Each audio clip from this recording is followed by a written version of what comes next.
Halo semua, kali ini saya tidak akan review produk elektronik, tapi saya akan share pengalaman saya selama diisolasi di Wisma Atlet Kemayoran.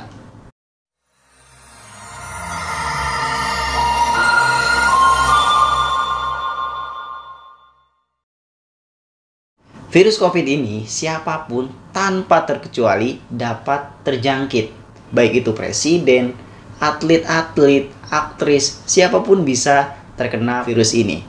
Jadi ini kalau saya bilang merupakan wabah ya, wabah yang tidak mengenal siapapun akan bisa terjangkit. Bahkan CR7, Neymar pun, Ibrahimovic, yang kita tahu nutrisi dan gizinya sudah pasti terjaga, seorang atlet seperti itu bisa terkena yang namanya virus ini. Sudah seperti hantu virus ini. Tidak terlihat, masih mending hantu bisa kita usir. Panggil Pak Ustadz, langsung hilang tuh hantu. Ini COVID benar-benar misterius. Orang yang terkena virus itu umumnya terbagi dua. Ada yang bergejala, bisa batuk atau mungkin sesak napas, kemudian penciuman hilang, kemudian badan nyeri semua. Banyak ya gejala-gejala ketika kita terinfeksi virus ini. Tapi ada lagi yang menurut saya yang paling berbahaya, yaitu orang yang tanpa gejala atau OTG seperti saya ini.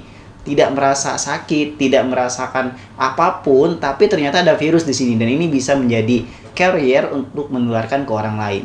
Ini yang berbahaya menurut saya karena kita nggak tahu ada virus atau enggak di tubuh kita karena kita sehat-sehat saja.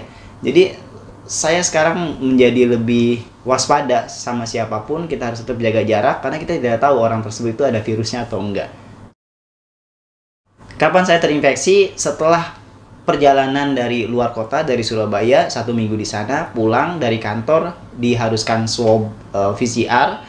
Kemudian setelah itu ternyata hasilnya positif. Padahal saya tidak ada gejala sama sekali loh. Untuk itu saya harus dirujuk ke Wisma Atlet atau harus isolasi mandiri. Sebetulnya dari Rumah Sakit Pondok Indah menyarankan untuk isolasi mandiri di rumah. Cuma karena ruangan atau tempat di tempat saya tinggal itu padat dan ada keluarga di sana, saya meminta untuk isolasi di tempat lain.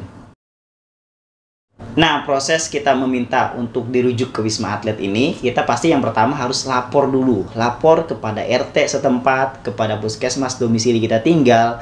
Kemudian setelah itu kita akan banyak komunikasi di WhatsApp. Kemudian akan dibuatkan surat keterangan bahwa kita tidak dapat mengisolasi diri di rumah. Kemudian nanti pihak puskesmas dan RT setempat akan memproses kurang lebih 1 hari untuk persetujuannya.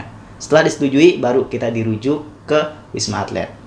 Kalau memang takut dijemput sama ambulan di rumah, ya kita bisa pergi langsung ke puskesmas. Kemudian sampai puskesmas nanti kita akan dibawa ambulan ke Wisma Atlet. Saya juga ingin memberikan apresiasi kepada RT setempat saya, kemudian kepada perawat yang menangani saya, Kak Yulitanya, ini sangat responsif sekali untuk mengurus proses rujukan saya ke Wisma Atlet. Karena berbahaya sekali, saya tanpa gejala, di rumah ada keluarga, dan itu bisa menularkan, dan ini berbahaya. Dokumen yang mesti kita siapkan ketika akan diisolasi atau dirujuk ke Wisma Atlet, yang pertama sudah pasti kartu keluarga terlebih dahulu. Kemudian setelah itu KTP, dan yang terakhir surat keterangan bahwa kita tidak dapat isolasi mandiri di rumah. Mungkin satu lagi ya hasil swab PCR-nya. Semua data kita kirim via WhatsApp. Kemudian setelah sampai di Wisma Atlet pun semua dokumen sudah diurus sama mereka. Sama perawat yang bawa kita di ambulan sudah dikasih dokumennya. Kemudian kita tinggal menunggu saja nama kita dipanggil. Memang agak lama, sekitar 1-2 jam waktu itu. Kita dipanggil nama kita untuk mendapatkan ruangan kamar di mana. Nah, sebelum mendapatkan kamar tersebut, kita akan seperti di interview gitu, ditanya-tanya. Misalkan historinya dari mana, bagaimana bisa terjangkitnya, kemudian kita punya alergi atau tidak terhadap makanan atau obat, kita punya penyakit bawaan atau enggak, itu akan di interview seperti itu. Kemudian kita akan dicek lagi kesehatannya, tensi, kemudian oksigennya dan lain sebagainya akan dicek di situ. Setelah itu baru kita akan mendapatkan ruangan kamar. Nah, setelah itu baru kita naik ke ruangan kamar di lantai berapa kamar kita. Nah, ketika sampai ke lantai 11, kebetulan saya dapatnya di lantai 11, saya tidak boleh langsung ke ruangan kamar, tapi harus lapor dulu ke suster atau perawat atau tenaga kerja kesehatan yang ada di ruangan tersebut. Ada ruangan khusus setiap lantai itu ada ruangan khusus untuk perawatnya. Jadi kita akan sangat mudah sekali konsultasi dan lain sebagainya. Bawa dokumen dari bawah, dari pendaftaran. Di sana kita akan diinformasikan lagi, akan diedukasi lagi apa saja yang tidak boleh dilakukan di Wisma Atlet. Kita harus seperti apa, kita harus tetap ceria, tetap bahagia agar imun kita tetap bagus terus. Kemudian kalau kita makan pun diinformasikan setiap jam berapa, nanti ada grupnya, di-add juga di grup WhatsApp-nya, di grupnya WhatsApp di lantai tersebut, setiap lantai ada grup WhatsApp-nya. Kemudian diinformasikan juga kalau kita mau pesan GoFood atau pesan makanan atau apapun itu dari luar, itu harus cashless, nggak boleh pakai uang cash. Disarankan seperti itu, harus cashless. Nah, ruangannya seperti apa? Ada di video berikut. Oke, kita lihat bagaimana kondisi di dalam kamarnya. Ini ruang tamu. Ada dua sofa. Kemudian di sini juga ada WiFi. WiFi-nya lumayan kenceng ya. Kita di sini taruh makanan dan lain sebagainya, taruh di sini. Ini ruang untuk kita biasanya bersantai. Sebelumnya saya di sini bertiga ya. Sekarang saya sendirian. Kemudian di sini ada kamar mandi. Kamar mandinya ada showernya juga. Oke, kemudian di sebelah kanan sini ada balkon untuk tempat jemur. Sebelah sini ada outdoor AC dan ini juga ada keran buat wudhu di sini. Kemudian kita masuk ke kamarnya. Ini kamar saya di sini. Ada lemarinya juga. Kalau kita lihat keluar seperti ini. Ini saya di lantai 11. Itu di bawah tuh tempat untuk anak kecil, biasanya di situ ada acara yang dilakukan. Oh, di bawah udah mulai banyak yang olahraga ya. Nanti kita turun ke bawah. Kamar berikutnya ada dua kasur di sini. Ya, seperti ini kondisinya. Ada AC, AC-nya Panasonic. Kemudian ini ada lemarinya untuk menyimpan pakaian. Towernya sendiri ada 7 tower 1 sampai 7. Sebetulnya ada tower 8 di Pademangan. Oke, jadi gue dari lantai paling atas di tower 5 ya, di tempat karantina di Wisma Atlet. Nah, ini ada tower 1 di sini, di paling ujung ya. Tower 1 ini saya kurang tahu peruntukannya untuk apa, tapi kata orang-orang sih untuk TNI. Kemudian ini tower 2 yang warnanya ini yang tengah. Ini tower 2 ini diperuntukkan untuk tenaga kesehatan sepertinya. Sama tower 3 juga ini sama untuk tenaga kesehatan. Ada lagi yang informasinya untuk karantina orang yang dari luar negeri, tapi nggak tahu juga ya. Nah, untuk pasien sendiri ada di tower 4 yang ini, tower 4. Kemudian tower 5 yang sekarang gua berdiri. Kemudian ini tower 7. Yang warna kuning ini tower 7. Kemudian ini tower 6. Tower 6 untuk yang bergejala. Kita lihat di bawahnya ada taman ya. Bisa main volley, bisa olahraga, bisa trekking dan lain sebagainya. Penanganan medis di sini sangat-sangat luar biasa, bagus sekali, sangat responsif. Saya sangat berterima kasih sekali lagi saya ucapkan ke perawat atau nakes yang ada di sini. Salut untuk mereka karena memang selalu siap siaga, selalu support, selalu memberikan semangat dan lain-lain. Kalau saya bilang sih mereka merupakan pahlawan kemanusiaan menurut saya ya. Kemudian di sini juga ada dokter-dokter yang memang sangat proper, ada di HCU ya. Di HCU itu tempat yang memiliki gejala yang parah ya, di sana ditempatkannya, dan tentu ditangani oleh dokter-dokter yang profesional. Nah, bicara makanan dan fasilitas di sini, saya acungin jempol. Makanannya enak, terdiri dari 3 lauk dan buah pastinya. Kalau pagi, kita akan mendapatkan snack, dapat minuman susu atau bir brand, dan lain sebagainya. Kemudian kalau memang kita tidak suka pun, seperti saya tadi informasikan, kita bisa GoFood atau GrabFood begitu, pesan dari luar makanannya. Atau kita bisa pesan dari luar barang-barang kebutuhan yang lain juga. Tapi tidak disarankan seperti barang-barang yang tajam ya, seperti pisau atau mungkin gunting dan lain sebagainya. Itu akan ditahan di pos TNI nanti, di pos pemeriksaan. Ruangannya bersih, kamarnya itu akan disterilkan, sering didisinfektan, disemprot begitu. Kemudian kalau memang sudah berganti orang, berganti pasien, dia akan diganti spraynya, bantalnya, kemudian handuknya juga itu akan diganti, dan selimutnya juga akan diganti juga, akan disterilkan kembali. Kegiatan, banyak sekali kegiatan di sini dan memang auranya sangat positif sekali. Kita dipaksa di sini harus tetap ceria. Pagi hari itu biasanya kalau saya berjemur atau berlari mengitari tower 5 dan 6 atau sekedar berjalan-jalan saja. Seperti itu ya, ada yang senam juga. Kemudian ada yang main futsal, olahraga, kemudian ada yang main volley juga. Kegiatannya banyak di sini, benar-benar dibuat fun ya, agar kita tetap bergembira, agar kita tetap imun kita bagus terus, jangan sampai drop. Di sini benar-benar diperhatikan.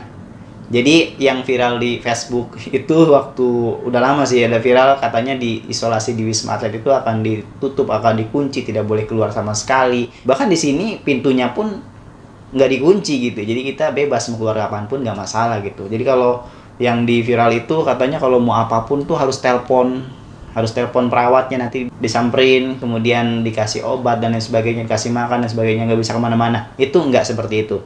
Jadi di sini memang kita harus beraktivitas, harus tetap sehat, harus tetap ceria, harus tetap gembira agar imun kita tetap baik gitu. Di sini juga kegiatannya ada webinar, ada konsultasi dengan tim psikolognya juga. Yang pasti di sini tidur dan ibadah kita akan lebih teratur. Jadi kita benar-benar harus menerapkan pola hidup yang sehat di sini.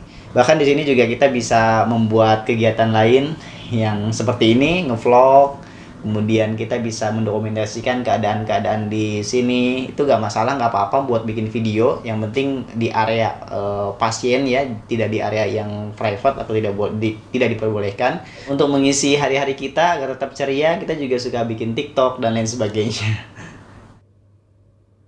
Kejadian aneh dan lucu di selama saya di karantina 10 hari di sini. Wah, ada bapak-bapak yang ceramah. Mungkin dia udah lama sekali di karantina. Mungkin dia stres atau jenuh atau gimana, saya kurang tahu.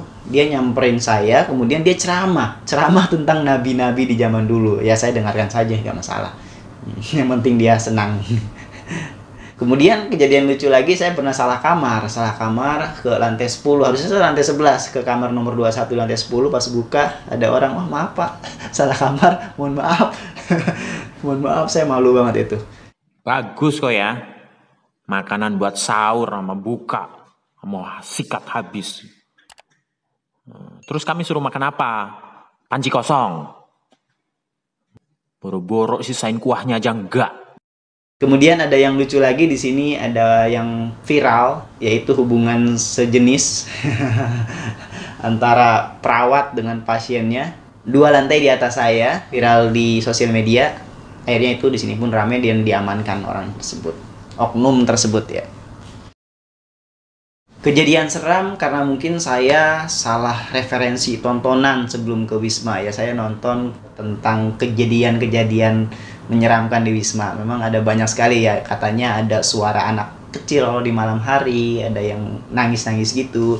Kemudian saya juga pernah lihat berita di sini itu ada orang yang bunuh diri karena stres, ada loncat dari kamarnya. Karena kesalahan referensi tersebut, jadi setiap tidur, karena saya sendirian, Pak Kus dan Pak Bayu, teman sekamar saya, Pak Kus sudah pulang dan Pak Bayu dipindah ke tower 7 karena bergejala. Akhirnya ya saya setiap tidur dinyalain aja lampu karena takut. Oke, jadi lama karantina saya 10 hari, 10 plus 1 lebih tepatnya. Nah, ini 1 hari terakhir sekarang, hari ke-11 saya pulang.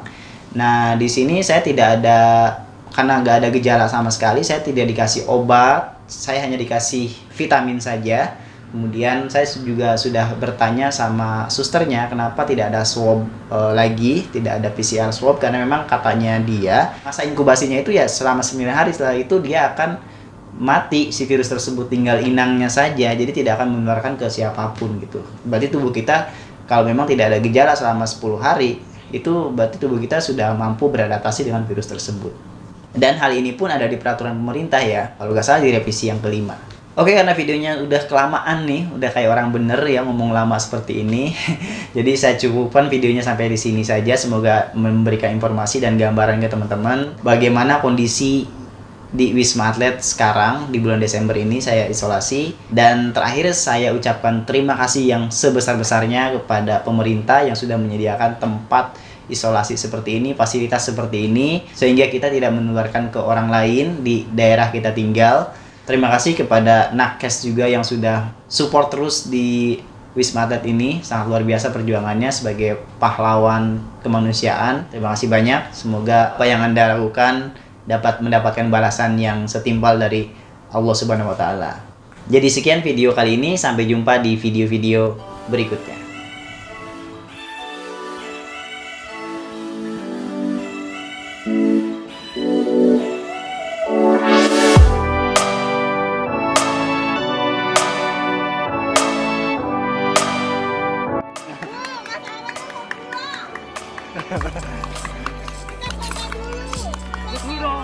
Jangan social distancing. Social distancing, ntar tertular lagi gue. Iya, jangan.